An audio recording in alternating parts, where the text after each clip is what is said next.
Welcome children to this session. ಮಕ್ಕಳೇ, ನಾವು ಹಿಂದಿನ ತರಗತಿಯಲ್ಲಿ ಈ ನಿರ್ದೇಶಾಂಕ ರೇಖಾಗಣಿತಕ್ಕೆ ಸಂಬಂಧಪಟ್ಟಂತಹ ಎರಡು ಪ್ರಮುಖವಾದ ಸೂತ್ರಗಳ ಮೇಲೆ ಲೆಕ್ಕಗಳನ್ನು ಮಾಡಿದ್ದೀವಿ. ಮೊದಲನೇದು, ಮೂಲ ಬಿಂದುವಿನಿಂದ ಒಂದು ಬಿಂದುವಿಗಿರುವಂತಹ ದೂರವನ್ನು ಕಂಡುಹಿಡಿದ್ವಿ. ಅದಕ್ಕೆ ನಾವು ಬಳಸಿದಂತಹ ಸೂತ್ರ ಯಾವುದಂದರೆ ದೂರ ವರ್ಗಮೂಲ x² + y². ಎರಡನೇದು, ಯಾವುದೇ ಎರಡು ಬಿಂದುಗಳ ನಡುವಿನ ದೂರವನ್ನು ಕಂಡುಹಿಡಿಯಲಿಕ್ಕೆ ಇನ್ನೊಂದು ಸೂತ್ರವನ್ನು ಬಳಸ್ಕೊಂಡ್ವಿ. ದೂರ ವರ್ಗಮೂಲ x2 - x1² + y2 - y1² ಅನ್ನುವಂತಹ ಸೂತ್ರಗಳನ್ನು ಬಳಸಿಕೊಂಡು ಕೆಲವೊಂದು ಲೆಕ್ಕಗಳನ್ನು ಮಾಡಿದ್ದೀವಿ. ಓಕೆ, ಈ ಪಾಠದಲ್ಲಿ ಬರುವಂತಹ ಲೆಕ್ಕಗಳು ಸಾಮಾನ್ಯವಾಗಿ 2 ಮಾರ್ಕ್ಸ್ಗೆ 3 ಮಾರ್ಕ್ಸ್ಗೆ ಕೇಳುವಂಥ ಲೆಕ್ಕಗಳು ಎಲ್ಲವೂ ಸೂತ್ರದ ಮೇಲಿನ ಲೆಕ್ಕಗಳಾಗಿರುತ್ತೆ ಮಕ್ಕಳೇ. ಆದ್ದರಿಂದ ನೀವು ಸೂತ್ರಗಳನ್ನು ಚೆನ್ನಾಗಿ ಕಲ್ತ್ಕೋಬೇಕಾಗುತ್ತೆ. ಈ ಎರಡು ಸೂತ್ರಗಳನ್ನು ನೀವು ಕಲ್ತಿದ್ದೀರಿ ಅಂತ ಅಂದ್ಕೊಳ್ತೀನಿ.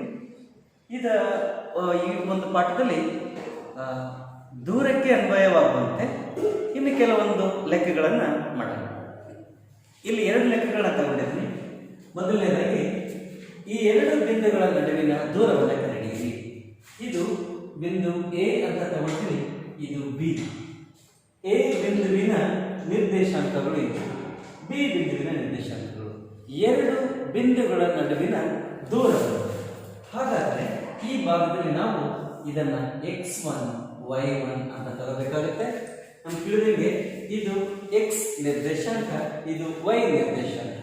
ಅದೇ ಥರ ಎರಡನೇ ಬಿಂದುವಿಗೆ ಸಂಬಂಧಪಟ್ಟಂತೆ x2 y2 ಅಂತ ತಗೋಬೇಕಾಗುತ್ತೆ. ಮೂರನೇ ಲೆಕ್ಕದಲ್ಲೂ ಕೂಡ ಅಷ್ಟೇ. ಈಗ ಈ ಎರಡು ಬಿಂದುಗಳ ನಡುವಿನ ದೂರವನ್ನು ಕಂಡುಹಿಡಿಯಬೇಕಾಗುತ್ತೆ. ದೂರ ವರ್ಗಮೂಲ ಸೂತ್ರವನ್ನು ಬರೀತೀವಿ ಮಕ್ಕಳೇ.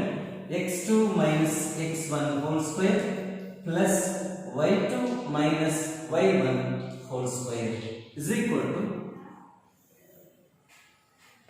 ಇದಕ್ಕೆ ಇಲ್ಲಿ ಕೊಟ್ಟಿರುವಂತಹ ಅಂಶಗಳನ್ನು ತಗೊಂಡು ಆದೇಶಿಸೋದು ಮಕ್ಕಳು ಅಷ್ಟೇ. ಸೂತ್ರವನ್ನು ಸರಿಯಾಗಿ ಬರೆಯೋದು, ಆದೇಶವನ್ನು ಕರೆಕ್ಟಾಗಿ ಮಾಡೋದು. ಯಾವಾಗಲೂ x2 - x1 y2 - y1 ಹಿಂಗೆ. x2 - x1, x2 ಬಂದು -1 ಇದೆ ಮಕ್ಕಳು, ಅಲ್ಲಿ ಮೈನಸ್ ಇದೆ ಸೂತ್ರ. x1 ಪುನಃ ಮೈನಸ್ ಇದೆ, ಆ ಮೈನಸ್ ಇಂಟು ಮೈನಸ್ ಪ್ಲಸ್ ಆಗುತ್ತೆ. ಅಥವಾ ನೀವು ಬೇಕಾದ್ರೆ ಇದನ್ನ ಹಿಂಗೆ ಬರ್ಕೋಬಹುದು ನೋಡ್ರಿ. x2 - x1 ಈಗ ಇದಕ್ಕೆ (4² + y2 3 -7² ಆಗುತ್ತೆ ಇದನ್ನ ಸುಲಭ ರೂಪದಲ್ಲಿ ತರ ನಿಮ್ಗೆ ಗೊತ್ತಿದೆ ಮಕ್ಕಳೇ.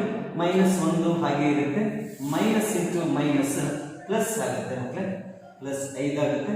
(4² + ಇದರ ಬೆಲೆ -4 ಬರುತ್ತೆ. (4² ಇದರ ಬೆಲೆ ಇದು +4² ಬರುತ್ತೆ. 4² ಇದು -4² ಅಂದ್ರೆ +16 ಬರುತ್ತೆ. ಈ ವರ್ಗಮೂಲ ಇದರ ಬೆಲೆ 16 + 16 ವರ್ಗಮೂಲ 32. ಇದನ್ನ ಇನ್ನು ಸುಲಭ ತಂದ್ರಿ ಅಂದ್ರೆ ಹೆಂಗ್ ಬರೀಬಹುದು? 16 × 2. ಇಲ್ಲಿ 16 ಅನ್ನುವಂಥದ್ದು ವರ್ಗ ಸಂಖ್ಯೆ, ಆದ್ದರಿಂದ ಅದರ ಬೆಲೆ 4, ಉಳಿದದ್ದು ವರ್ಗಮೂಲ 2. ಹೀಗೆ ಈ ಎ ಬಿಗಳ ನಡುವಿನ ದೂರವನ್ನು ಕಂಡುಹಿಡಿತೀವಿ. ಮೊದಲನೇದಾಗಿ ಕೊಟ್ಟಿರುವಂತಹ ನಿರ್ದೇಶಾಂಕಗಳನ್ನು x1 y1 ಮತ್ತು x2 y2 ಅಂತ ಬರೀತೀವಿ. ಎರಡನೇದಾಗಿ ಸೂತ್ರವನ್ನು ಬರೆಯೋದು, ಸೂತ್ರಕ್ಕೆ ತಕ್ಕಂತೆ ಅದನ್ನು ಆದೇಶಿಸೋದು, ನಂತರ ಅದನ್ನು ಸುಲಭ ರೂಪಕ್ಕೆ ತರೋದು. ಇದೇ ಥರ ಈ ಮೂರನೇ ಲೆಕ್ಕ ನೋಡಿ. ಎರಡು ಬಿಂದುಗಳಿದ್ದಾವೆ. ಈ ಬಿಂದುವನ್ನು ನಾನು ಪಿ ಬಿಂದು ಅಂತ ಕರಿತೀನಿ, ಇದನ್ನು ಕ್ಯೂ ಬಿಂದು ಅಂತ ಕರಿತೀನಿ. ಪಿ ಬಿಂದುವಿನ ನಿರ್ದೇಶಾಂಕಗಳು ಎ ಮತ್ತು ಬಿ, ಇವುಗಳಲ್ಲಿ ಒಂದು x1 y1.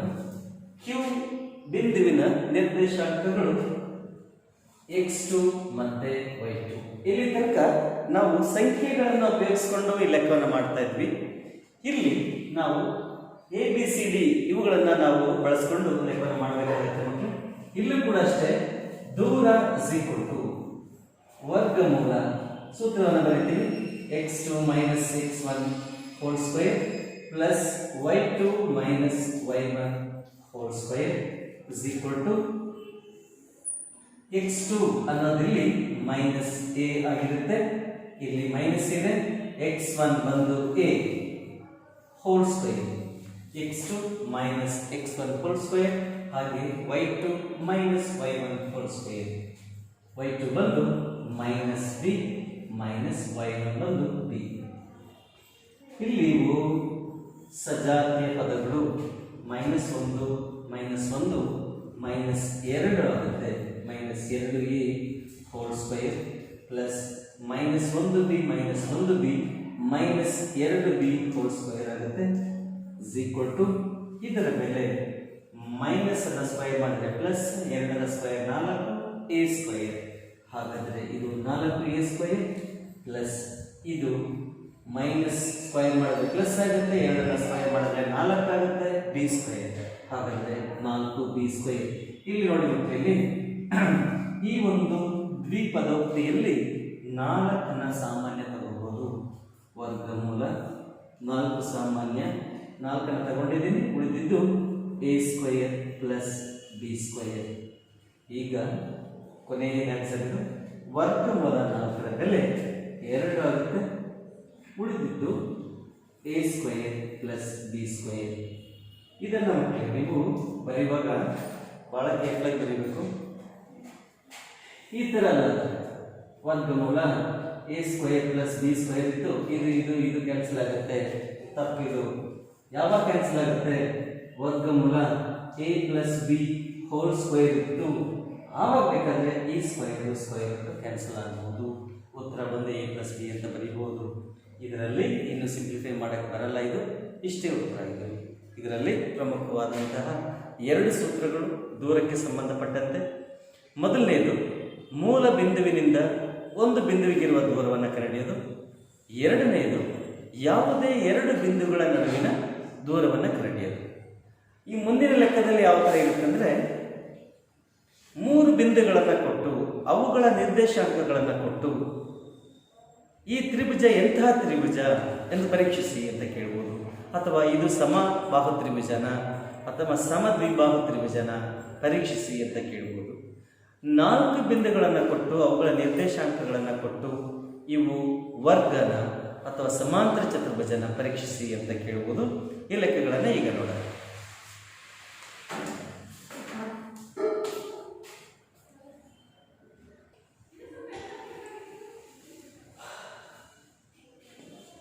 ಈ ಲೆಕ್ಕ ಮಕ್ಕಳೇ ತ್ರಿಭುಜಕ್ಕೆ ಸಂಬಂಧಪಟ್ಟಂತ ಒಂದು ಲೆಕ್ಕ ನೋಡ್ರಿ. ಹೀಗಿದೆ, ಒಂದು ತ್ರಿಭುಜದ 3 ಬಿಂದುಗಳ ನಿರ್ದೇಶಾಂಕಗಳನ್ನು ಕೊಟ್ಟಿದ್ದಾರೆ. ಎ ಬಿಂದುವಿನ ನಿರ್ದೇಶಾಂಕಗಳು, ಬಿ ಬಿಂದುವಿನ ನಿರ್ದೇಶಾಂಕಗಳು, ಸಿ ಬಿಂದುವಿನ ನಿರ್ದೇಶಾಂಕಗಳು ಕೊಟ್ಬಿಟ್ಟು ಏನು ಕೇಳ್ತಾ ಇದ್ದಾರೆ ಅಂದರೆ ಇದು ಯಾವ ರೀತಿಯ ತ್ರಿಭುಜ, ಇದು ಸಮಬಾಹು ತ್ರಿಭುಜನ ಅಥವಾ ಸಮದ್ವಿಬಾಹು ತ್ರಿಭುಜನ ಅಥವಾ ಸಮಬಾಹು ತ್ರಿಭುಜನ. ಈಗ ನಾವು ಪ್ರತಿಯೊಂದು ಬಾಹುವಿನ ಅಳತೆಯನ್ನು ಕಂಡುಹಿಡಿಯಬೇಕು. ಎ ಬಿ ಉದ್ದ ಕಂಡುಹಿಡಿಯಬೇಕು, ಬಿ ಸಿ ಸಿ ಹೀಗೆ 3 ಬಾಹುಗಳ ಉದ್ದವನ್ನು ಕಂಡುಹಿಡಿಯಬೇಕು. ಆ ಉದ್ದಗಳ ಆಧಾರದ ಮೇಲೆ ನಾವು ಎಂಥ ತ್ರಿಭುಜ ಅಂತ ಹೇಳಲಿಕ್ಕೆ ಬರುತ್ತೆ. ಈಗ ಎ ಬಿಯ ಉದ್ದವನ್ನು ಕಂಡುಹಿಡಿಯೋಣ. A B is equal to ಸೂತ್ರ ಗೊತ್ತಿದೆ ಮಕ್ಕಳೇ ನಿಮಗೆ, x2 minus x1 whole square plus y2 minus y1 whole square. ಇಲ್ಲಿ ಮಕ್ಕಳೇ ಇದು x1 ಇದು y1 ಇದು x2 y2 ಅಂತ ತಗೋಬೇಕಾಗುತ್ತೆ. ಮೇಲೆ ಬರ್ಕೊಳ್ರಿ ಮಕ್ಕಳೇ, ಇದು x1 x2 y1 x1 y1 x2 y2. ಹಾಗಾದ್ರೆ x2 minus x1 plus y2 minus y1 ಹೀಗೆ. ಹಾಗಾದ್ರೆ x2 ಬಂದು 6 minus 5 whole square, x2 minus x1 plus y2 4 minus of ಈ ಮೈನಸ್ 2. ಹಾಗಾದ್ರೆ ಈ ಬ್ರಾಕೆಟ್ ಬಂದು ಹಿಂಗಾಗುತ್ತೆ ನೋಡಿ ಮಕ್ಕಳು. x2 minus x1 whole square plus y2 minus y1 whole square is equal to r minus 8 ಅಂದ್ರೆ 1 ಸ್ಕ್ವೇರ್ ಆಯಿತು ಪ್ಲಸ್ ಇಲ್ಲಿ 4 minus into minus plus 2 whole square is equal to ವರ್ಗಮೂಲ 1 ಸ್ಕ್ವೇರ್ ಅಂದರೆ 1 ಪ್ಲಸ್ 4 ಪ್ಲಸ್ 2 6 6 ಸ್ಕ್ವೇರ್ ಅಂದರೆ 36 is equal to ವರ್ಗಮೂಲ 37 ಆಗುತ್ತೆ ಮಕ್ಕಳೇ A B. ಈಗ ಬಿ ಸಿ ಅನ್ನ ಕಂಡಿಯನ ಇಲ್ಲಿ ಬರಿತಾ ಇದ್ದೀನಿ ಮಕ್ಕಳೇ ನಾನು B C is equal to ವರ್ಗಮೂಲ. ನೀವು ಒಂದು ಕೆಳಗೆ ಒಂದು ಬರೀತಾ ಹೋಗಿ ಮಕ್ಕಳೇ. ಬಿ ಸಿ ಅನ್ನ ತಗೊಂಡೆ ಅಂದ್ರೆ ಇದು x1 y1 ಇದು x2 y2. ಸೂತ್ರ ಹೇಗಿದೆ? x2 minus x1 plus y2 minus y1. ಆದ್ದರಿಂದ x2 7 minus 6 hole square plus minus 2 minus 4 whole square. ನೋಡಿ y2 minus y1 whole square. ನಿಧಾನಕ್ಕೆ ಬರೀರಿ. ನೀವು ಸೂತ್ರವನ್ನು ಬರೆದು ಅದರ ಕೆಳಗೆ ಬರೀರಿ ಮಕ್ಕಳೇ. ನಾನು ಸ್ಥಳ ಇಲ್ಲ ಅಂತ ಹೇಳಿ ಸೂತ್ರವನ್ನು ಬರೆದಿಲ್ಲ. ನೀವು ಸೂತ್ರವನ್ನು ಬರೆದು ಇದನ್ನು ಬರೀತಾ ಬರಬೇಕು. ಇಸ್ ಈಕ್ವಲ್ ಟು 7ರಲ್ಲಿ 1 6 ಅಂದರೆ 1 ಸ್ಕ್ವೇರ್ ಆಗುತ್ತೆ. ಹಿಂಗೆ ಬೇಕಾದ್ರೆ ಬರೀಬಹುದು. ಇಲ್ಲಿ ಮಕ್ಕಳು ಪ್ಲಸ್ ಮೈನಸ್ 2 ಮೈನಸ್ 4 ಮೈನಸ್ 6 ಆಗುತ್ತೆ. ಇಸ್ ಈಕ್ವಲ್ ಟು ಇದ್ರ ಬೆಲೆ 1, ಇದ್ರ ಬೆಲೆ 36 ಬರುತ್ತೆ. ಯಾಕಂದ್ರೆ ಮೈನಸ್ ಇಂಟು ಮೈನಸ್ ಪ್ಲಸ್ ಆಗುತ್ತೆ. Minus 5 is equal to plus ಆಗುತ್ತೆ. 6 ಸ್ಕ್ವೇರ್ ಅಂದರೆ 36 is equal to B C is equal to ವರ್ಗಮೂಲ 37. ಈಗ ಈ ಎರಡು ಬಾಹುಗಳನ್ನು ನಾವು ನೋಡಿದ್ವಿ ಅಂದ್ರೆ ಇದು ಸಮದ್ವಿಬಾಹು ತ್ರಿಭುಜ. ಮೂರನೇದನ್ನು ಒಂದು ಕಡೆ ಎ ಬಿ ಆಯಿತು, ಬಿ ಸಿ ಆಯಿತು. ಈಗ ಸಿ ಎ ಅಥವಾ ಎ ಸಿ ಹೆಂಗಾರು ಮಾಡ್ಬೋದು ನೀವು ನೋಡಿ ಮಕ್ಕಳೇ. ಇದು x1 y1 ಇದು x2 y2 ಅಂತ ತಗೋಬೇಕಾಗುತ್ತೆ. ನೋಡಿ x1 y1 ಇದು x2 y2. ಆದ್ದರಿಂದ ಇದು x2 ಮೈನಸ್ x1 ಅಂತ ತಗೋಬೇಕು. ಹಾಗಾದ್ರೆ 5 ಮೈನಸ್ 7 ಹೋಲ್ ಸ್ಕ್ವೇರ್ ಪ್ಲಸ್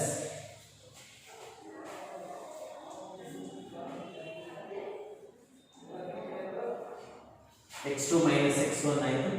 ಈಗ y2 minus y1 whole square.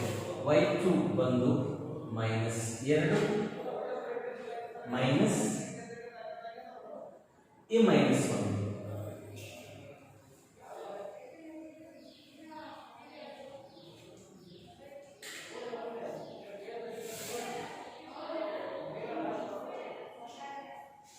is equal to ಇದರ ಬೆಲೆ ಎಷ್ಟಾಗುತ್ತೆ ಅಂದ್ರೆ ಮೈನಸ್ 2 ಹೋಲ್ ಸ್ಕ್ವೇರ್ ಬರುತ್ತೆ ಪ್ಲಸ್ ಇಲ್ಲಿ ಮೈನಸ್ 2 ಹಿಂಗೆ ಇದೆ, ಇಲ್ಲಿ ಮೈನಸ್ ಇಂಟು ಮೈನಸ್ ಪ್ಲಸ್ 2 ಆಗುತ್ತೆ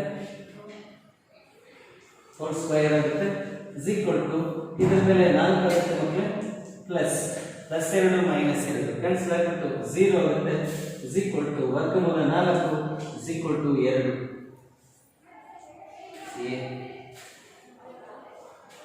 ಈಗ ಈ 3 ಅಂಶಗಳನ್ನು ನಾವು ನೋಡಿದ್ವಿ. ಹಾಗಾದ್ರೆ ನಾವು ದೂರದ ಸೂತ್ರವನ್ನು ಉಪಯೋಗಿಸಿಕೊಂಡು ಈ ಲೆಕ್ಕದಲ್ಲಿ 3 ಸಲ ದೂರದ ಸೂತ್ರವನ್ನು ಉಪಯೋಗಿಸಿಕೊಂಡಿದ್ದೀವಿ. ಎ ಮತ್ತು ಬಿ ಗಳ ನಡುವಿನ ಅಂತರ ಎ ಬಿ, ಬಿ ಮತ್ತು ಸಿ ಗಳ ನಡುವಿನ ದೂರ ಬಿ ಸಿ, ಸಿ ನಿಂದ ಎಗಿರುವ ದೂರ ಸಿ ಎ ಇವುಗಳ ದೂರವನ್ನು ಕಂಡಿದ್ವಿ. 2 ಬಾಹುಗಳ ಅಳತೆಗಳು ಸಮ ಇದೆ. ಆದ್ದರಿಂದ ಇದೊಂದು ಸಮದ್ವಿಬಾಹು ತ್ರಿಭುಜ. ಕೊನೆಗೆ ಬರೀಬೇಕು A B is equal to B C. ಆದ್ದರಿಂದ ಇದು ಸಮದ್ವಿಬಾಹು ತ್ರಿಭುಜ, ದ್ವಿಬಾಹು ತ್ರಿಭುಜ. ಮುಂದಿನ ಲೆಕ್ಕವನ್ನು ನೋಡೋಣ.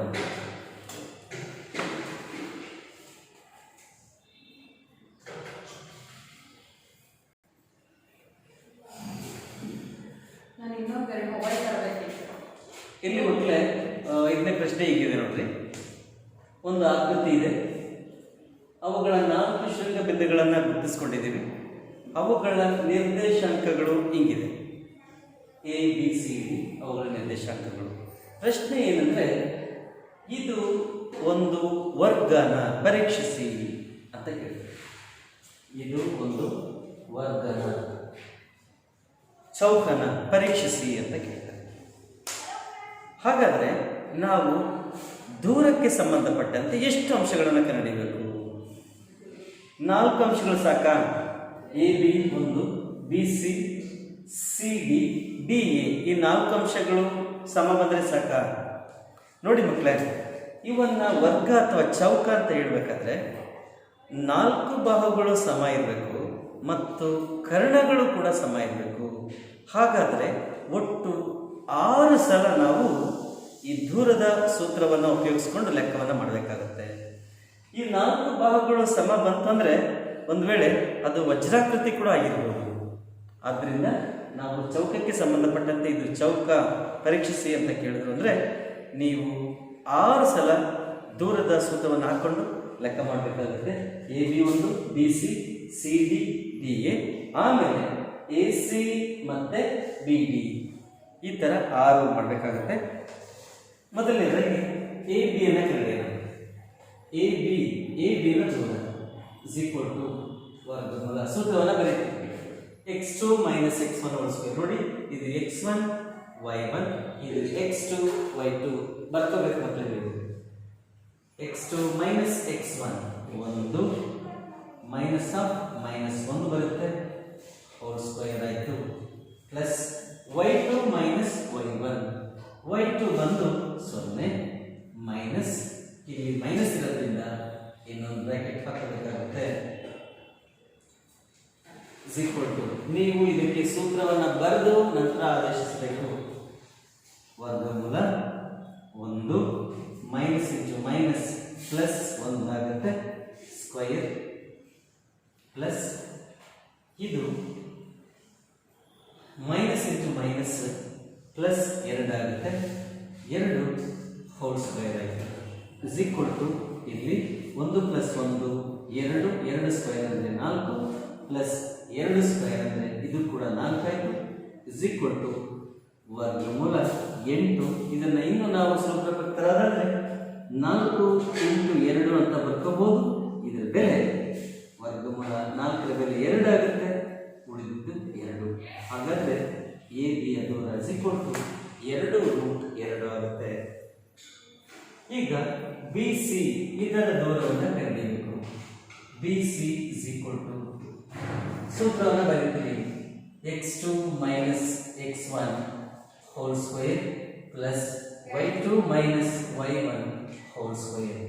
ಇದರಲ್ಲಿ ನೋಡ್ರಿ, ಇದು x1 y1, ಇದು x2 y2 ಅಂತ ತಗೋಬೇಕು.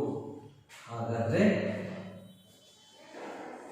x2 ಇದು ಮೈನಸ್ 1 ಮೈನಸ್ x1 ಬಂದು 1 whole square plus y2 2 minus 0 whole square is equal to ಇದರ ಬೆಲೆ minus 1 minus 1 minus 2 whole square ಆಗುತ್ತೆ. ಇದು 2 ಮೈನಸ್ 0 ಅಂದರೆ 2 ಸ್ಕ್ವೇರ್ ಆಗುತ್ತೆ. ಇದರ ಬೆಲೆ ಮೈನಸ್ ಸ್ಕ್ವೇರ್ ಮಾಡಿದ್ರೆ ಪ್ಲಸ್ ಆಗುತ್ತೆ, 2 ಸ್ಕ್ವೇರ್ 4 ಪ್ಲಸ್ 4 ಇದೇ ಥರ ಬರ್ತೀವಿ. ಈಗ ಇದೇ ಥರ √8 ಬರುತ್ತೆ. ಇದು 4 ಇಂಟು 2 ಅಂತ ಬರ್ಕೊಳ್ತೀವಿ. ಕೊನೆಗೆ ಇದು ಉತ್ತರ 2√2 ಬಂತು. ಬಿ ಸಿ 2 ಭಾಗಗಳು ಸಮಾನ. ಈಗ ಸಿ ಡಿ ನ ಉದ್ದ ಇಸ್ ಈಕ್ವಲ್ ಟು ಸೂತ್ರವನ್ನು ಬರೀತೀವಿ. x2 minus x1 whole square plus y2 minus y1 whole square. ಇದರಲ್ಲಿ x1 y1 ಯಾವುದು? ಮೊದಲನೇದು ಸಿ ತಗೊಂಡಿದ್ದೀವಿ. ಇದು x1 y1, ಇದು x2 y2. ಅದರಿಂದ x2 ಮೈನಸ್ x1 ಆಮೇಲೆ y2 ಮೈನಸ್ y1 ನೀವು ಬರ್ಕೋಬೇಕಾಗುತ್ತೆ. x2 ಇದು is equal to minus 3 minus x1 ಬಂದು ಮೈನಸ್ 1 ಇದೆ, ಅದಕ್ಕೆ ಬ್ರಾಕೆಟ್ ಹಾಕೊಂಡಿದ್ದೀನಿ, square plus y2 0 minus 2 whole square is equal to ಇದು ಸುಲಭ ಬೇಕಂದ್ರೆ -3 ಮೈನಸ್ ಇಂಟು ಮೈನಸ್ ಪ್ಲಸ್ 1 ಆಗುತ್ತೆ, ಹೋಲ್ ಸ್ಕ್ವೇರ್ ಆಗುತ್ತೆ, ಪ್ಲಸ್ 0 ಮೈನಸ್ 2 ಅಂದರೆ ಆ ಮೈನಸ್ 2 ಉಳಿಯುತ್ತೆ, ಸ್ಕ್ವೇರ್ ಆಯಿತು. ಈಗ ಇದರಲ್ಲಿ -3ರಲ್ಲಿ ಪ್ಲಸ್ 1 ಹೋಯ್ತು ಅಂದರೆ -2 ಹೋಲ್ ಸ್ಕ್ವೇರ್ ಪ್ಲಸ್ ಇದರ ಬೆಲೆ 4. ಹಿಂಗೆ ತಗೊಂಡ್ವಿ ಅಂದರೆ ಇದರ ಬೆಲೆ ಕೂಡ ಪ್ಲಸ್ 4 ಬರುತ್ತೆ, ಯಾಕಂದರೆ -2 ಇಂಟು 2 4 ಪ್ಲಸ್ 4 ವರ್ಗಮೂಲ 8 ಇದೇ ಥರ ಬಂತು, ಈ ಥರನೇ ಬಂತು. ಅದನ್ನು ನಾವು ಪುನಃ ಇದನ್ನು 4 ಇಂಟು 2 ಅಂತ ಬರ್ಕೊಂಡು ಈ ವರ್ಗಮೂಲ 4ರ ಬೆಲೆ 2. ಹಾಗಾದರೆ = 2√2 CD = ಈಗ 3 ಬಾಹುಗಳ ಸಮ ಬಂದವು. 4ನೇ ರೂಟ್ ಟೆಸ್ಟ್ ಮಾಡಬೇಕು. DA ನ ದೂರ ಇನ್ನೊಂದ್ಸಲ ಸೂತ್ರವನ್ನು ಬರೀಬೇಕಾಗುತ್ತೆ. x2 minus x1 whole square plus y2 minus y1 whole square. ಎಲ್ಲ ಪ್ರತಿಯೊಂದು ಸಲಕ್ಕೂ ನೀವು ಸೂತ್ರವನ್ನು ಬರೀಬೇಕು. ನೆಕ್ಸ್ಟ್ ಅದಕ್ಕೆ ಆದೇಶಿಸಬೇಕು. ಈಗ ಇದರಲ್ಲಿ x1 y1 x2 y2 ಯಾವುದು? ಮೊದಲನೇದಾಗಿ d ತಗೊಂಡಿದ್ದೀವಿ, d ಬಂದು x1 y1. ನೆಕ್ಸ್ಟ್ a ತಗೊಂಡಿದ್ದೀವಿ, ಅದು x2 y2. ಅದರಿಂದ x2 ಮೈನಸ್ x1, x2 ಬಂದು -1 ಮೈನಸ್ ಆಫ್ -3 ಹೋಲ್ ಸ್ಕ್ವೇರ್ ಆಗುತ್ತೆ, ಪ್ಲಸ್ y2 ಇದು x1 y1, ಇದು x2 y2. y2 ಅಂದರೆ -2 -0 ಹೋಲ್ ಸ್ಕ್ವೇರ್ ಆಗುತ್ತೆ, ವರ್ಗಮೂಲ -1 ಹಂಗೆ ಇದೆ, minus into minus plus 3 hole square plus ಇಲ್ಲಿ -2 ಉಳಿದ್ಬಿಡುತ್ತೆ ಮಕ್ಕಳೇ, ಯಾಕಂದ್ರೆ -2 -0 ಅಂದರೆ -2 ಇರುತ್ತೆ. ಇಲ್ಲಿ 3 -1 2 ಆಗುತ್ತೆ, 2 ಹೋಲ್ ಸ್ಕ್ವೇರ್, ಇದರ ಬೆಲೆ 4 ಆಗುತ್ತೆ. ಇಲ್ಲಿ ಕೂಡ ಮಕ್ಕಳೇ ನಾವು ನೋಡಿದ್ರೆ 4 ಪ್ಲಸ್ 4 ವರ್ಗಮೂಲ 8 ಬರುತ್ತೆ. ವರ್ಗಮೂಲ 8ಅನ್ನ 4 ಇಂಟು 2 ಅಂತ ಬರೀಬಹುದು ಮಕ್ಕಳು, ಯಾಕಂದ್ರೆ ಈ 4 ಅನ್ನೋದು ವರ್ಗ ಸಂಖ್ಯೆ, ವರ್ಗಮೂಲ 4ರ ಬೆಲೆ 2 ಆಯಿತು, ಈ 2 ಹಾಗೆ ಉಳಿಯಿತು. ಹಾಗಾದ್ರೆ ಇದು ಕೂಡ ಏನು ಉಳಿಯುತ್ತೆ? DA = 2√2 ಆಯಿತು. ಈಗ ಈ ಒಂದು 4 ಬಾಹುಗಳನ್ನು ಕಂಡುಕೊಂಡಿದ್ದೀವಿ, 4 ಬಾಹುಗಳು ಸಮ ಬಂತು. ಈಗ ನಾವು ತಕ್ಷಣ ಇದೊಂದು ವರ್ಗ ಆಗಿದೆ ಅಂತ ಹೇಳಿಕ್ ಬರಲ್ಲ. ಕರ್ಣಗಳನ್ನು ಕೂಡ ನಾವು ನೋಡಬೇಕಾಗುತ್ತೆ. ಕರ್ಣಗಳಲ್ಲಿ ಯಾವ್ಯಾವುದು? AC ಒಂದು ಇದೇ ಥರ ನೀವು ಮಾಡಬೇಕು. ಇನ್ನೊಂದು ಯಾವುದು? AC ಕಂಡುಹಿಡಿಯಬೇಕು. AC = ಅದೇ ದೂರದ ಸೂತ್ರವನ್ನು ಹಾಕೊಂಡು ಬರೀರಿ, ಅದಕ್ಕೊಂದು ಬೆಲೆ ಬರುತ್ತೆ. ಮತ್ತೆ BD ಇದಕ್ಕೆ ಒಂದು ದೂರದ ಸೂತ್ರವನ್ನು ಹಾಕೊಂಡು ಇದರ ಬೆಲೆಯನ್ನು ಕಂಡುಹಿಡಿಯಿರಿ. ಈ 4 ಬಾಹುಗಳ ಉದ್ದ ಒಂದೇ ಬಂತು, 2√2. ಇವು ಎರಡದು ಕೂಡ ಸೇಮ್ ಬರುತ್ತೆ.